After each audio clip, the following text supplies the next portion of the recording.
Hello everyone, welcome to Limbo. Today I have the delightful pleasure to share my conversation with Pedro Martins or Pedro. Pedro was an animator that I met on social media, working on a project called Poketuga, where he draws a Pokemon or an evolution of Pokemon based on each district in Portugal. And I love the idea so much that I said, well, you need to come to the podcast. I need to interview you about that. But as we scheduled the episode, I started to look into his stuff and I realized that he had such a cool approach to not just drawing, but filmmaking and animating, etc. So it was wonderful that I got to meet him and to interview him. Throughout the conversation, we talk about a bunch of different things, about different projects that Pedro was having, about some of the pitfalls of a creative, and like the fact that burnout sometimes does exist even when you do what you love. We talk about some of his movies, and we also talk about his approach and how by paying attention he's able to come up with all of these ideas that eventually can result into something great. You should definitely follow Pedro and check all these projects in social media. He's awesome. A quick note before you actually go and listen to the podcast, my microphone was unplugged the whole time. So the audio quality on my side isn't the best one. I'm sorry about it. I promise to triple check instead of just only double checking next time. That being said, please, I hope you enjoyed the conversation with Pedro. Go and follow him on every single platform. He's amazing. I think you're going to enjoy it. And without further ado, here's my conversation with Pedro. Here we go. Hello, everyone. Welcome to Limbo. Today with me, I have Pedro Martins. Pedro, welcome to Limbo. Hello, guys. Yeah, Yeah. I'm very excited to be. I look, I last time I saw Inception was a while ago. Um, and when they spoke about Limbo, I always imagine is where the wife of Leonardo DiCaprio would be lost. I did not expect to be a João podcast, but Yes. like this is it. If I get lost in my dreams, I'm gonna be forever interviewed by you, forever. I'm going to, that would be great. I'm going to say the following. You're the first person in more than 30 episodes that I've done that has like made that reference. And I'm very happy because that's part of why I chose this name.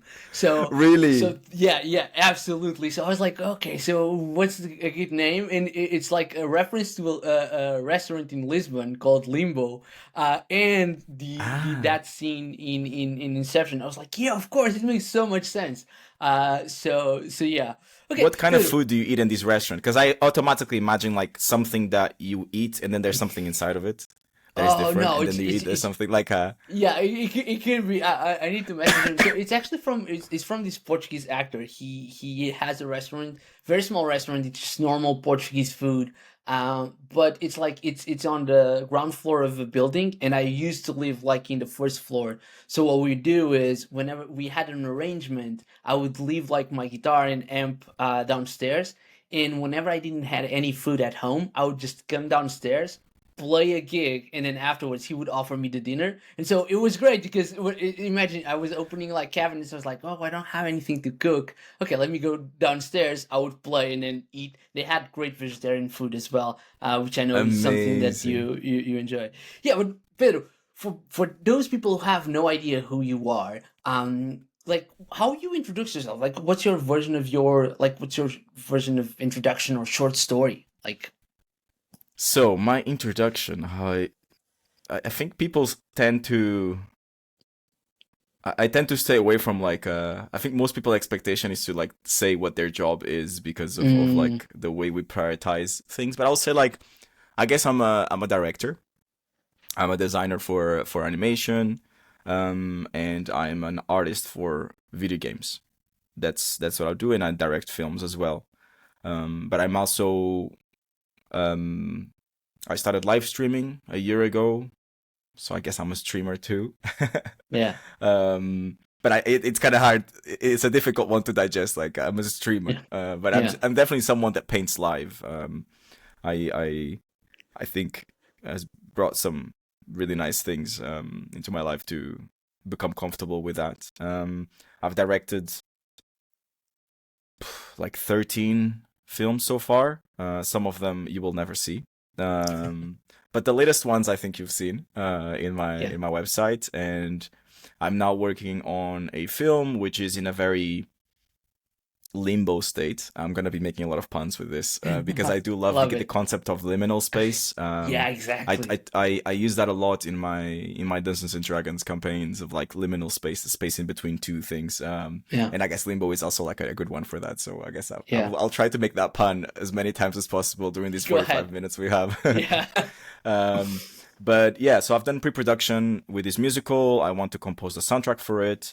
When I had more money, I was also taking piano lessons with an incredible piano teacher. When I was in Portugal, I was doing singing lessons. I absolutely hate my voice, so I think my singing lessons was like the biggest fight with the demons that I've ever with my inner demons that I've ever had. And right now is in this weird state of like I finished pre-production. I think like working on the trailer for that film brought me to my lowest low as an artist. Really? That was an ugly sight, and I'm at the same time that I'm taking a break from it and dealing with other stuff. I am also looking for producers, looking for international funding because it's animation is very expensive. So I guess Yeah, that's the state that I'm doing intensive German classes now as well. That's my yeah, focus. I was literally just doing homework like yeah. before we started. I wonder, like, I would love to go and explore like your story and how you get here. But you mentioned like getting the trailer ready for this new project has brought you to your lowest.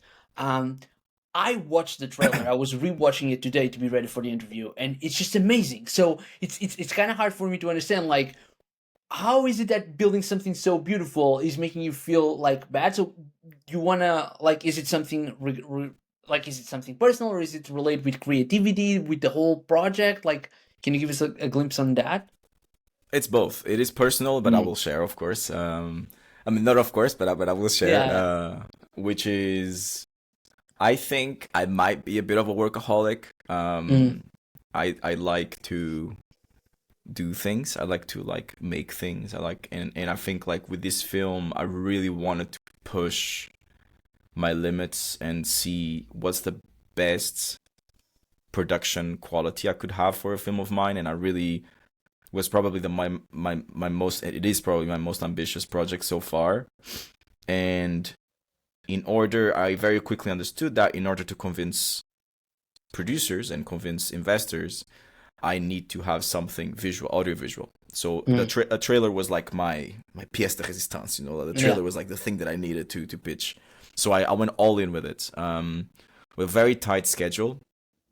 I did it alone with my own savings. I hired one of my favorite musicians in Portugal called Erlander to write the soundtrack for it. I kind of did a collage of like the genres that I saw the trailer to have. We kind of worked together on that sense.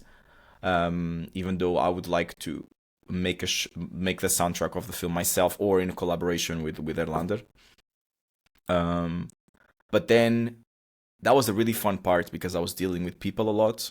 And then production came or pre-production came, and that is just months of me in my underwear in front of my desk for hours and hours and hours drawing and painting and drawing and doing physiotherapy for my wrists because I'm drawing for way too many hours. And then I have to pay the bills. So I have to get a job. So then I get a job or I get two jobs, and then I work for like 2 hours. I work for like 8 hours for this job. And then when I finish, I take a quick break for eating, and then I work for like 6 more hours in my short film. And this is very nice in the first week, but after 8 months of that, 8 months of saying no to hangouts, after eight Yeah. months of not seeing, of having to kind of like time, like I've gotten used to play video games with a timer now. Because like to play video games without a timer is like a luxury Yeah. at that point. I would always set like, okay, 15 minutes, and then 15 minutes would hit. I'm like, okay, that's 15 minutes of games. Yeah. And even with my friends, like, yeah, it's just like the idea of the artists, the needing to suffer. It's like, oh no, if you're suffering, then you're making the good art, blah blah blah. It's it's not just bullshit. It's like it's a romanticization that doesn't help, and that like it's I think even affects the quality of the work The itself. work. But I look back, and I'm still very happy with the trailer, and the happiness of the trailer does not reflect how frustrated and how um kind of like I was really at my limit. I was Yeah, really it was a really tough thing to do, and it was supposed to last for 4 months, which was an overestimation of my time, and it lasted for 8 months. So yeah, to work for 8 months, and then only on the final month I actually get to see the film. Before yeah. that, I was just believing in the vision that I had in the beginning. So I was trusting the Pedro from the past that he made a Hmm. good call. And then for the next 7 months, I'm working on this call. And then only at the end, I'm kind of able to see it because of the nature of an animation production process. Then that, yeah, that's a tough one to go Yeah. through. No, like I first of all, thank you for your vulnerability. I love that because a lot of people have this tendency to believe that creatives have it easy. It's like, what do you mean? Like, he lives the life. He goes on Twitch, he draws, he makes these short movies, he records like these content for social media. So, like, I wish like that's easy, right? And it's great that I love that you're willing because I have a lot of friends that are creatives that go through parts of similar to what you were saying, not exactly the same but similar, and it's like, and they have a high resistance in sharing that, and I love that you're able to do it. Just for a quick summary for everyone listening, the project that Pedro was just describing called Love Elixir is basically like, do you want to pitch the small story? I'll make sure to leave a link for people to watch the Yeah, video. yeah. But do you want to pitch it real quick? Yeah, sure. So Love Elixir is the kind of a short film, a musical short film. It's a bit like a hero journey of this person that just had a breakup, and he goes through this journey, this hero journey, as they try to find the cure for breakup pain. Yeah, And I interviewed a lot of, I mean, it started because of my own breakup experiences, but then very quickly stopped being about me because I've interviewed a ton of people about breakups. I read about it, and the films very quickly stopped being about me because I started to see just how you would imagine that most people react to breakups, or most people would advise their friends about breakups in a similar way. But I was just really surprised by just how diverse the opinions were about this. And so then I organized all of these opinions into different kind of sections, and then I made a character which was a kind of a dramatized version of that. So for example, obviously the most common opinion was just give it time. So after having, I don't know, dozens and dozens of people being like, no, just give it time, just give it time, time will heal, I created this character who is like the goddess of decay, which you get to see her in the trailer. She is like the goddess of decay because she's the kind of person that she will give time to the soil so a forest raises, but she will also give it time so it rots and then falls and then dies, and then another forest will come. So it is not necessarily like a positive or a negative thing. It's just a consequence of time goes forward. Either we want it or not, and things will die and things will be born from it. And you have to kind of come to terms with that harsh reality. It's not. It is a dramatized opinion. She in the film has a partner, which is this woman who's more about action. And they in the film they will play a duet, which is the woman about action. She's more about like making things. So as these forests are raising and these mountains are going up and going down, her partner is kind of like they're kind of singing while they disagree with each other, while the action partner is kind of holding this forest on her back, saying like, no, you need to be active about this, you can't just trust on time. And she's like, no matter what you do, time will come. And the song would be about that yeah. when the song is done. No, I love that. By the way, the trailer is phenomenal. Like, I know that Thank you. this will not make up for the 8 months that you spent like suffering in your underwear doing this, but it's just amazing. And one of the things that I found, like, I always enjoy seeing growth, And like I feel like I even made a note on my own like note taking thing, like with your website in short films as a great example of what growth looks like, because the first movie that you have in there is like from 2015, right? In Love Elixir, I'm not sure when it was published, but it's after 2020, so I'm assuming that it's rather recent. And Last year, yeah. the last year, so there you go. So the growth that I have, that I can see from the first video to the last one is just enormous. Like you can see literally like how you getting better at all of these different things in animation. So yeah, like I'll Yeah. leave the link, but that's just the trailer is just a phenomenal project. Thank Let you. me ask you something.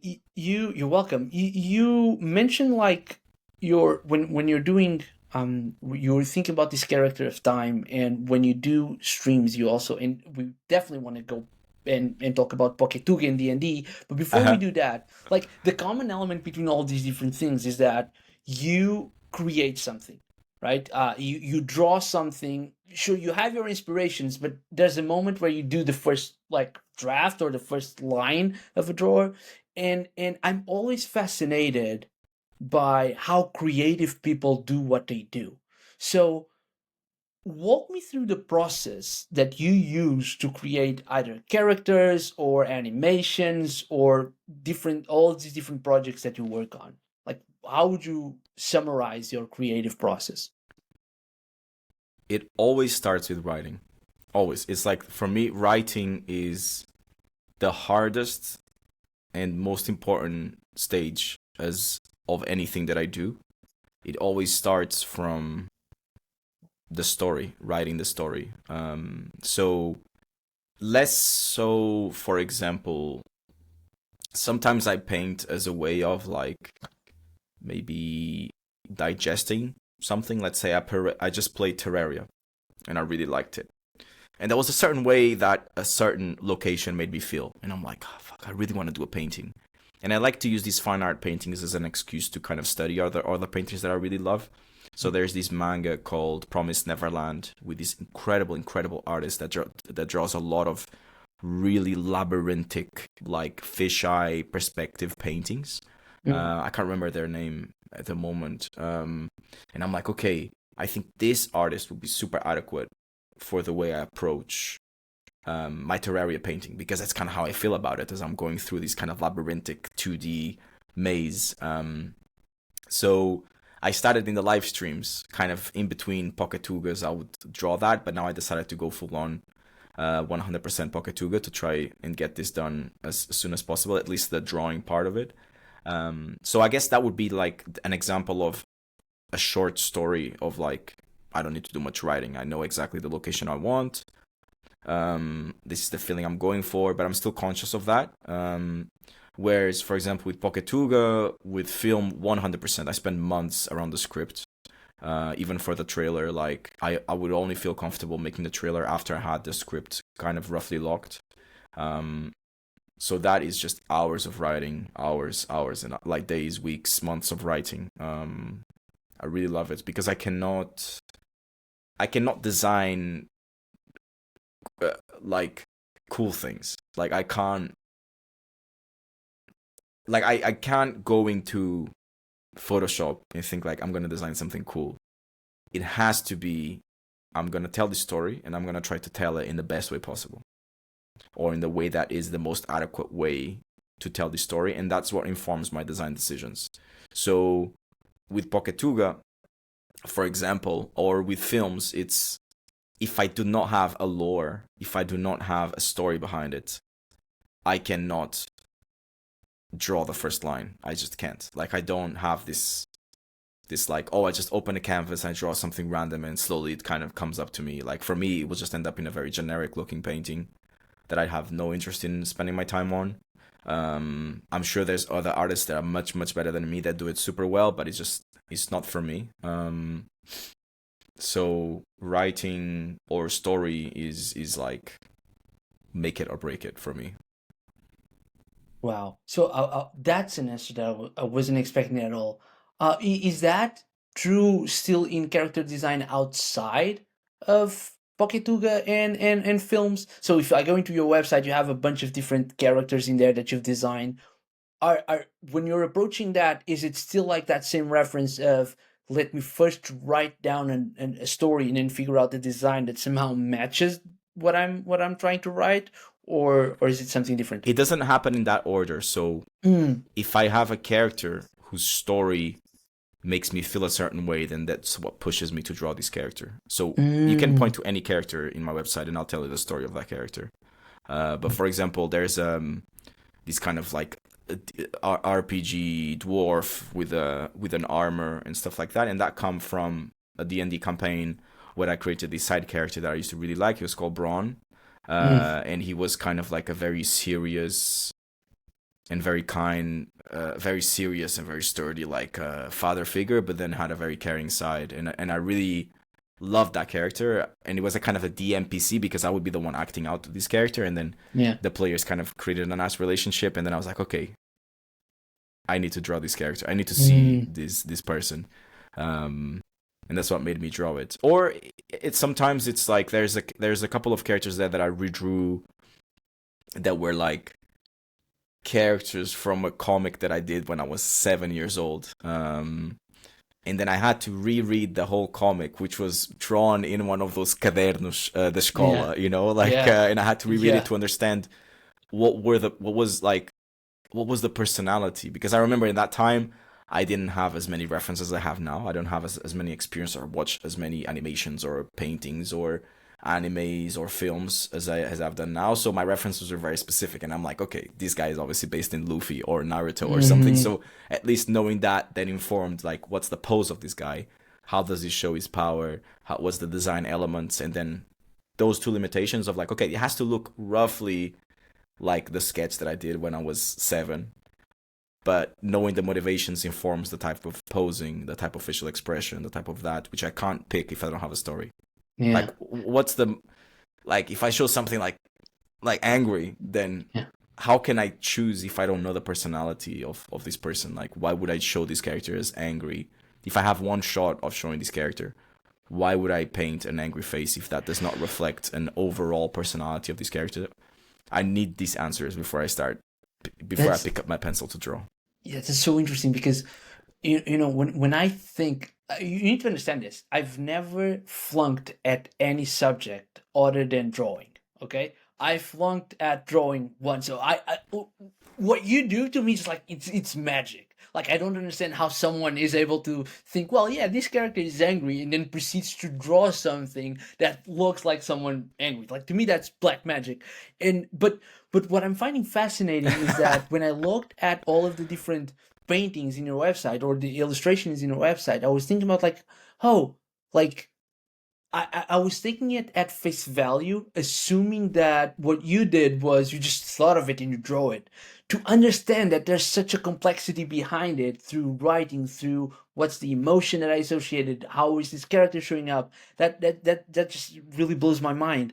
Let me ask you about because if people didn't understand this already, like you do a lot of things, right? You have all of these different projects. Let me ask you about the one that actually was the first one that I met from you, which is Poketuga, as you've alluded sometimes. Do you want to tell the audience what Poketuga is? So, in one sentence, Poketuga is the project where I draw one Pokemon per district in Portugal.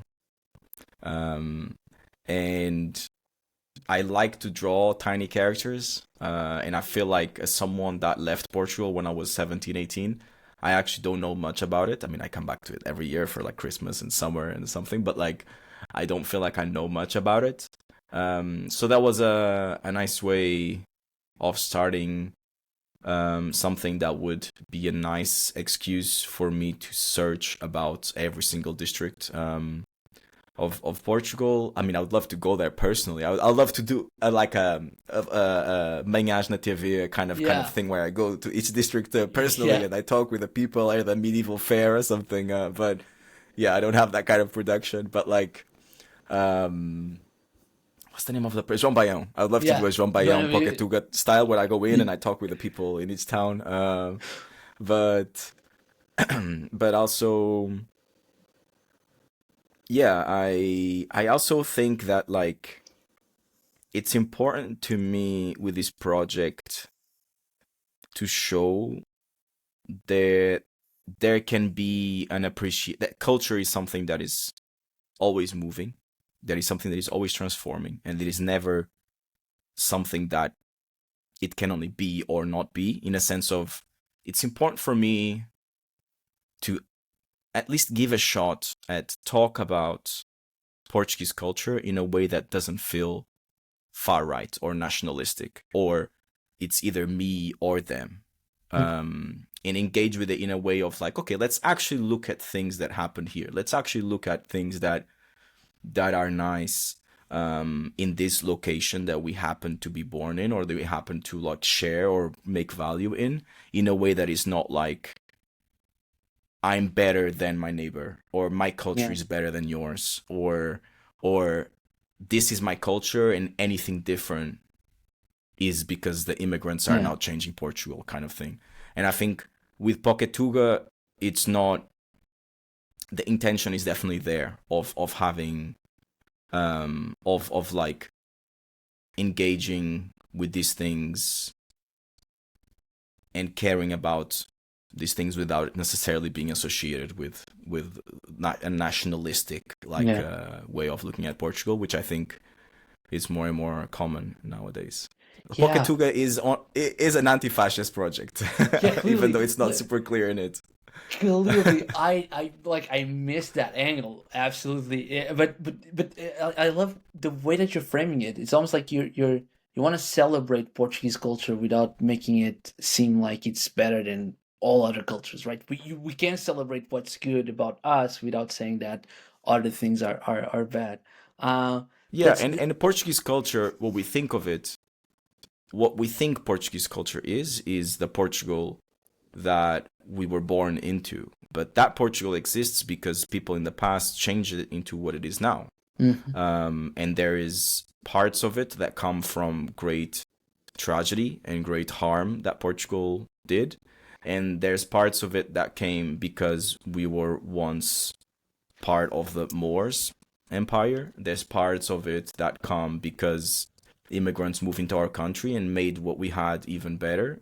And that is Portugal. Like, I don't get to choose what it is and what it isn't. Like, what it is what it is. Yeah, And it's constantly transforming. yeah. So No, yeah, who knows? Maybe Bolo Rei will have pistachio in 50 years, and that's yeah. and if that's what people want to eat, and those people want to eat. I would put it not in 15 years, but maybe like next year. I would say that's probably happening. If not this year already.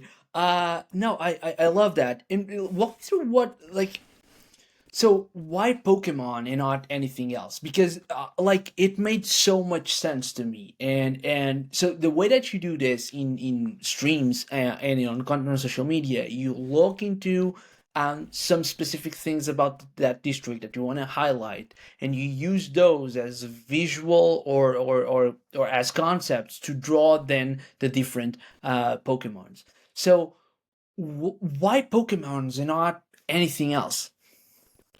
It's Pokemon's because Digimons are not regional.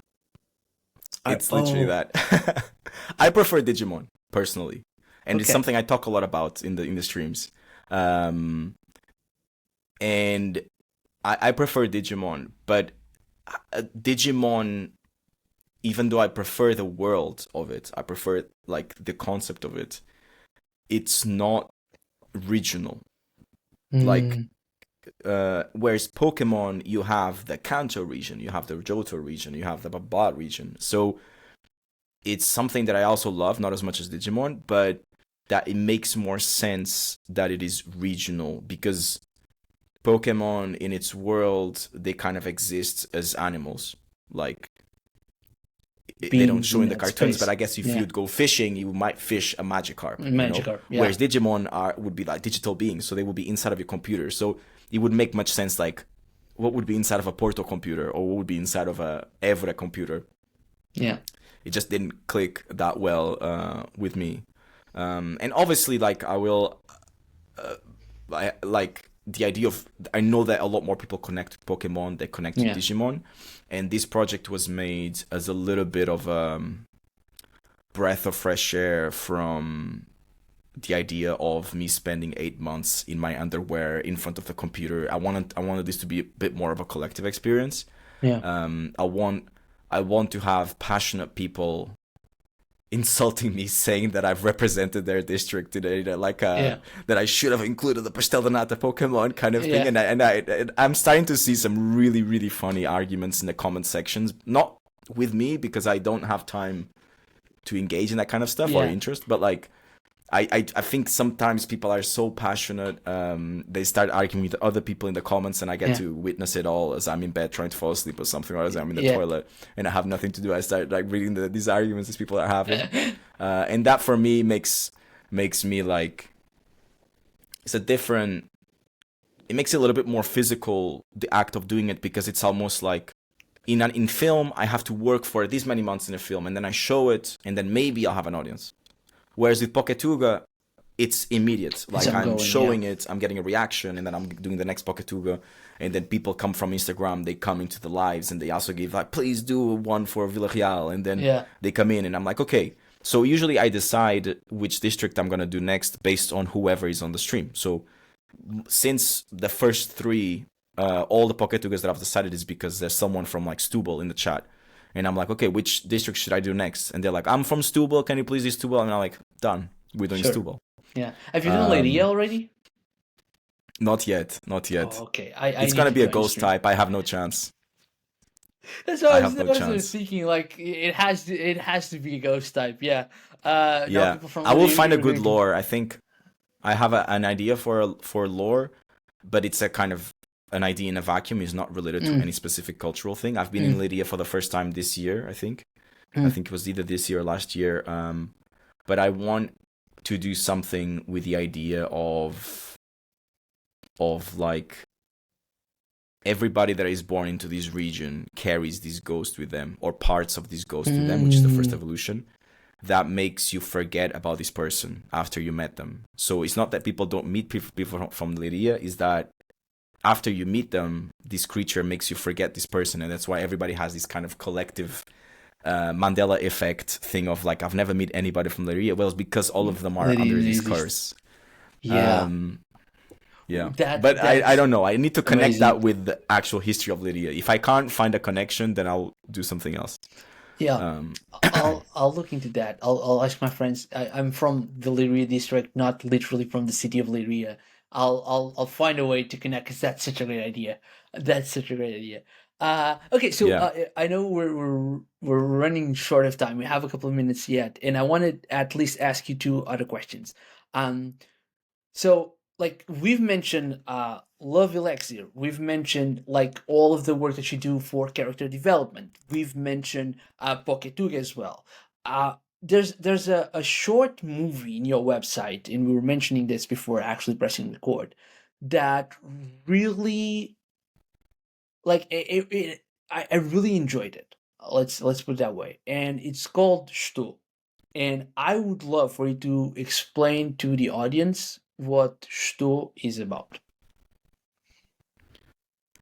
So Stowe is like a goodbye letter to my favorite person in the world, who is my granny. That's kind of what it is. It's a slice of life. I love her so much, and she has Alzheimer's, so she's still alive, but she doesn't remember me. In the last day before she moved into a caretaking center, like a centro. Nursing home. I got to. I knew that I had to show her the movie, even though she did not have the capacity to see herself in it. And I think it was the first time that I sobbed so much when she was watching the film. She was like, "Okay, I've watched enough." Blah blah blah. It was like in the movie has like 4 minutes, and she was like 2 minutes of it. And she's like, "Okay, cool." And she's trying to get up. She's a very like active person. She's the kind of woman that really carried the world on her. Like she like took care of 8 people in her house, which had 3 rooms. She saw, like, I don't know, her uh primo, her cousin, being Cousin. abandoned into an orphanage, and she went there the day after and she adopted him. And she was like a fighter. She dropped my dad in her friend, my dad as a baby, in her friend's house because she wanted to go to the revolution in the day that the dictatorship fell. She was like a proper anti-fascist like lady, and I really admire her and the person that she was, and the person that, yeah, like, I really, she's my favorite person in the world. And I wanted to do a thank you letter as a film, and I've been making, like, I come from like action films, anime, battles, shonen shit, and I was like, okay, I want to challenge myself to do something a little bit more slow, a little bit like a shot lingers, a shot kind of a little bit more informed by like Japanese cinema and stuff like that. Yeah. And when I came up with that idea, I was living in Dublin at that moment. And yeah, it's just a film where she starts the film trying to call my dad, and then the voicemail comes up, and then she thinks it's my dad, and she's like, "Estou," and then she realizes it's just a voicemail, so she puts it down, and then she feeds all of the cats in the streets. She makes food for herself after, and then she sits down, and then I did a cute like parallel editing where when she starts eating, every kind of stray animal in the neighborhood eats at the same time, mostly because of her. And I think, yeah, I can't watch that film anymore. Yeah. It's one of those that I'm like, I'm happy that I did it, but I haven't seen it in many years. I can't bring myself to watch it.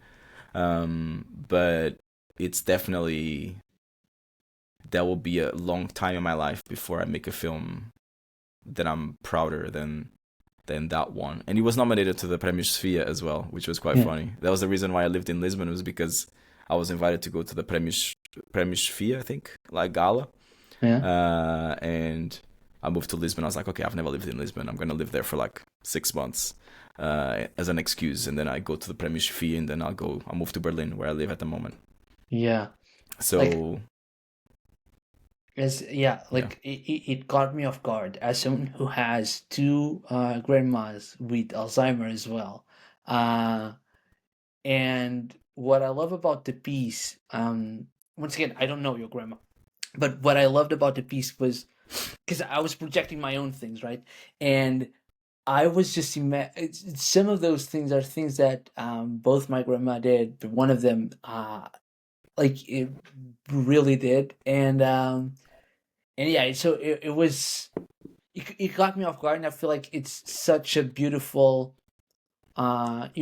like this honoring message for I'll just grab your like I'm not saying that that's your goal, but I'll just say that if anyone has a grandma and enjoys their grandma, they should watch Stowe, because it's just amazing.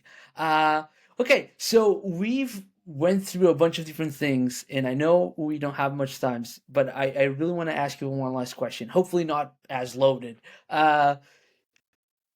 You have a very distinct style. You Like think? I really, really enjoy. Like when I was looking at a couple of TikToks and Instagram reels, it kind of allude to me this idea of there's something very specific here, and when going into your website, like there's a clear like. Once again, I'm not an artist, but like I feel like in music, so I play jazz, and you can the way you can tell who someone is playing is by their tone, right? They have a specific tone. Like I can play exactly the same notes as someone else is playing, and still they will sound different because they have their voice, they have their tone. And so I feel like looking at your website and at your art, like you have a tone. There's a specific approach there. I'm wondering two things. First, do you agree with this? And if so, can you tell me what is it that makes it like unique, and the second one is what are some of the sources of inspiration that you have that you allow you to build your own style. So I don't agree with it. I think it's like people have told me that, and I feel like uh I believe in it. Don't get me wrong. It's not that I'm saying that like I think you are wrong. Mm. It's just that I have many people telling me that, and it's just not. It's literally something that I make a conscious effort to stay away from. Like Mm. the idea of a style. I've met a lot of people, especially at university, that they were obsessed with the idea of developing their style. And what Mm. happened was they would develop their style, whatever that style is, and then they would just plateau. And then they only know how to draw Mm. that. They might get amazing jobs. They might get a lot of following. They might get a lot of, in their own standards, success, or even in my own standards, success. And I really I respect them for that. It's not that what they're doing is wrong, but and then they would just plateau. They wouldn't do anything else but that, which it might be a goal for some people. It might be something that some people look for. They want to be known as the person that does that. It's just not me. I, for me, writing is the beginning of everything, and research is right after. So, Mm. like, I don't do many things without research. I cannot open a blank canvas and just draw. Like, I can't. For me, creativity doesn't really exist. It's a pretty shitty statement, but like, but I think like imagine like compost, right? You have like a carrot and an apple and like a, I don't know, like a pear, and you put them in a compost, and then you check it like 3 months later, and it's just compost there. Yeah. But the carrot is there. Yeah. It's just compost. And for me, that's like memory and creativity. I feel like people tell me, especially non-artist people, I think you are an artist, but like non-artist people, Yeah. um, Visually. tell me like, oh, you're so lucky, you are so creative, and I'm like, I'm really not. Like, I can, if you watch the lives, for example, of Poketuga, where I'm getting all the references from Pinterest, you can tell that each line is stolen from someone. Each Mhm. detail comes from that or from this or for some reference.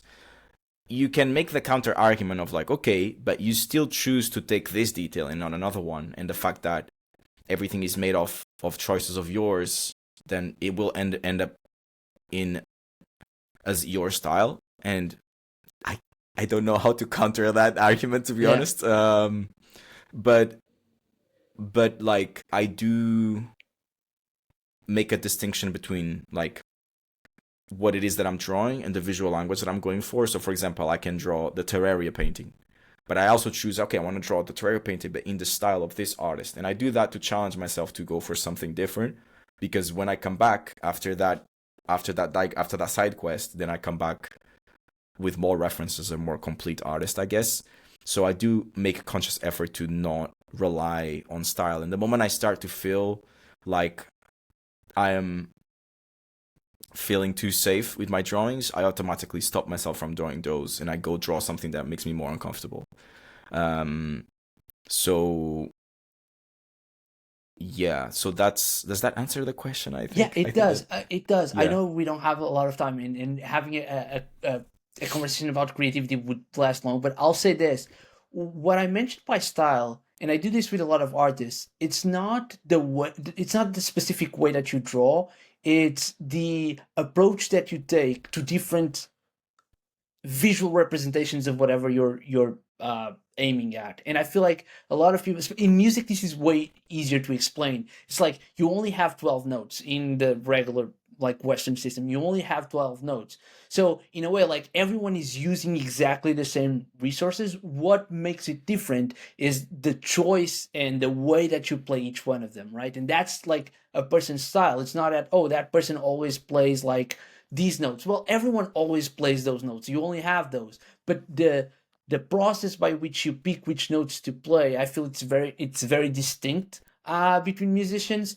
And I feel like the process that you make to create your own art in a drawing, like if you scroll down on your like on your character design page, like you have very different styles of drawings, but there's a common element which I cannot explain that I feel like it's in there. And maybe it's just like your approach, or like the compound that you're mentioning where you have all of that and then eventually comes out. But yeah, Yeah, I'll do my best to try and get better at articulating what I feel like it's the common element. Um I know we're running out of time. Let me just ask you one last question, Pedro. Can you sure, tell sure. me what are some of your sources of inspiration? Um, some of my sources of inspiration. I would say I have like I have this Google Docs that is called Go Pedro Go.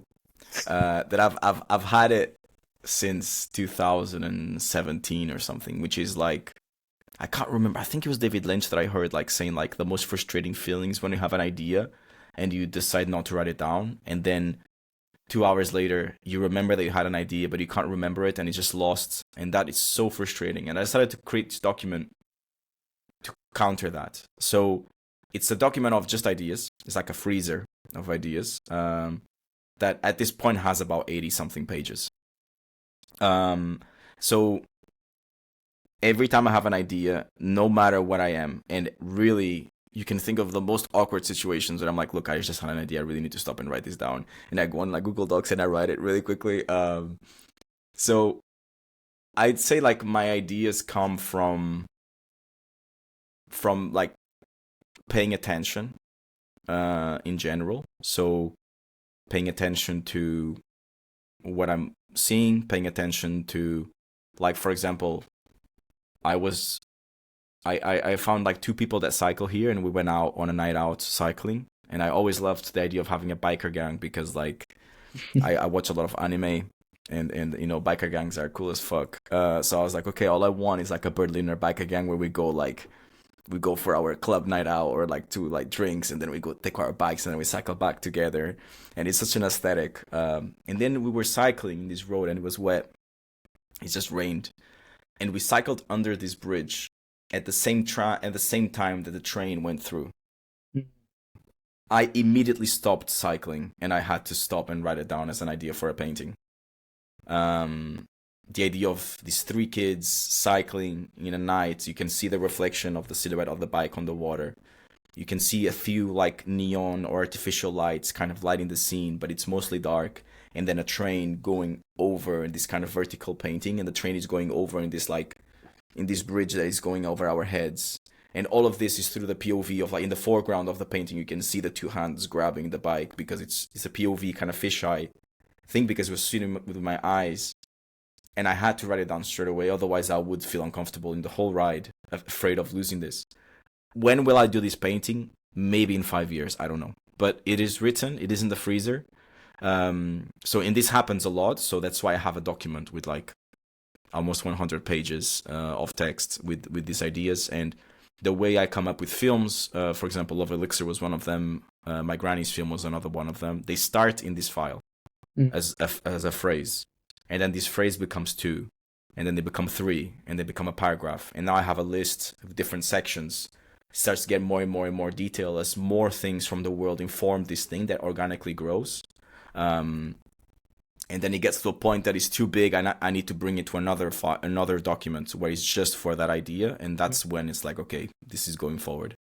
Um, so it's and sometimes I have ideas that are so random.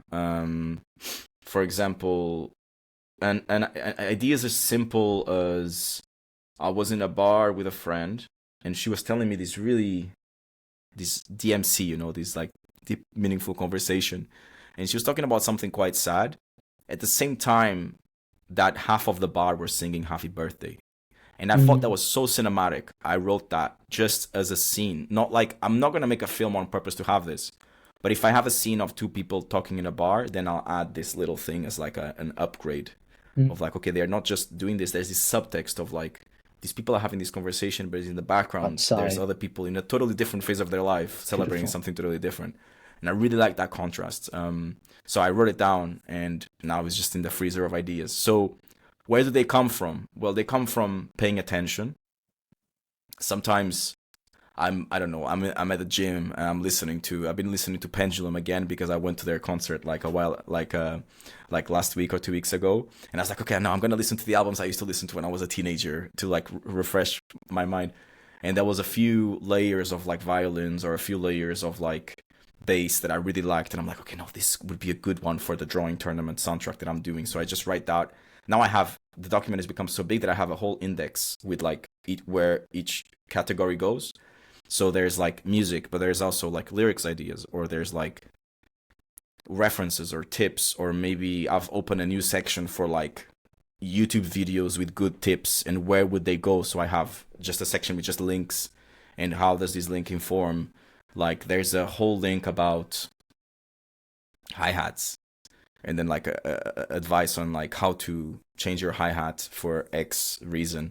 And then like if I'm working right now on the soundtrack, which I wanted to be a little bit like French electro vibe, then I went back to this hi-hat tutorial that Pedro from 4 years ago thought would be relevant. And it helped. Yeah. But I write it without a goal. You know, I write it there as leaving it for the Pedro of the future to maybe one day be in the right time of their life to pick up this idea and go forward with it. So does that answer the question? I guess It like does. It does. It does. No, 100%. I feel like you're approaching. I love when I meet people that are extremely creative as you are, paying a lot of attention to life and finding all of these deeper layers of what like is just normal. Like you're having a conversation with a friend and it's a sad conversation, but people are singing happy birthday at the same time and understanding like the juxtaposition of these two ideas. I love that. And I love also creative people that approach their work with this framework. It's not just let me paint whatever I want to, is let me collect all of these sources of inspiration because one day I might need them. I absolutely love that. But I want to let you go. I know that we've already went a little bit after the hour. no problem One, at all. one last It's been a question. pleasure. Yeah, absolutely. One last question. If people want to find you, if they want to follow you, we'll leave links in of all of your social media in the description. But what's the best place? What's the one place that you want people to visit you on? So the Pedro, so Pedro Pedro altogether. It's pretty much all of my social media. You can find me. I don't know if you are more like a suit and tie person. You can find me on LinkedIn as the Pedro. If you are more like Instagram or TikTok, you can also find me there. You can find me on YouTube. You can find me on Twitch. I'm doing slightly different series or slightly different approaches for each one of them. Um, and but Instagram I think is the one that brings kind of everything together. I think everything that I do, there is something of it that exists on Instagram. Whereas, um, yeah, so that's how people can find me. What was the second part of the question you asked? It was not just how can people find you, it was something else. I was just trying to. What's the one place where you want to convey everyone? That's it. You already answered it. Um, Yeah, okay, okay. Yeah, but well, thank you so much for taking the time to do this. This was amazing. Once again, I'm always happy to meet creative people. I'm even more happy when I meet creative people that approach it with a great framework as you do. And yeah, congratulations on all of the work that you do. And yeah, this was delightful. Thank you so much. Thank you so much, and thank you so much for being so kind and for like, inviting me for all the kind words. I really appreciate it, and yeah, Yeah, you're thank you. welcome. To everyone else, if you want to, please go and follow Limbo on Spotify and YouTube. I will see you in the next episode. But before you do, please make sure that you go and follow Pedro on his